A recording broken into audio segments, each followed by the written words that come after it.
Looking ahead at the Permanent stone fruit season. At this stage, it's still too early to determine the harvest for the season. The winter kicked off rather late and warmly, so the Permanent stone fruit trees didn't have the usual weather it needed to go into dormancy. This may lead to a challenge for rest-breaking sprays or unsynchronized bud swell. Luckily, the cold units are quickly picking up now, so the next month or two will determine how the perm fruit trees will bloom. The first stone fruit trees, the early nectarines, is already flowering, but it's still too early to comment on the fruit set. The phasing out of the CMR actives may lead to some uncertainty in the market, and some actives remain under pressure. We're looking forward to the season ahead of us, but for now, it's still too early to fully determine the challenges what the season will bring. Hello, I'm Janko Klitte, TMS for Intelligrow in the Swartland area. With March, April, we had dry conditions, planting in dry conditions.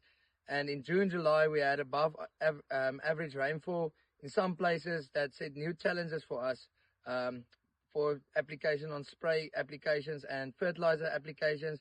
And the farmers made use of aerial applications in these areas. And yeah, with the grain a little bit slower, but with the sunshine days we had this past week, the grain is going good, and we're hoping for a good season ahead of us.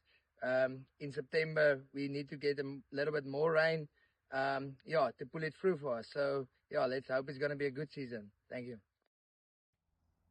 Good day. I'm Vian Benardi, Area Commercial Manager for Intelligrow in the Limpopo area. I'm standing here in a citrus orchard. It's already been harvested. Harvest season is almost over. This season we had quite a few challenges. In the beginning, there was a very hot and dry conditions that had a negative impact on the fruit size and also the yield. And then, a couple of weeks ago, we had extremely cold conditions that brought some frost that's very unknown in some parts of Limpopo. The farmers didn't expect it, especially on the potatoes. There was a lot of potatoes that got badly damaged, and also a lot of citrus trees and macadamias that got extremely damaged by the frost. I think the farmers are ready for the new season. This one was challenging, as I said in the beginning. We're looking forward to a new and great season. Thanks. Have a nice day.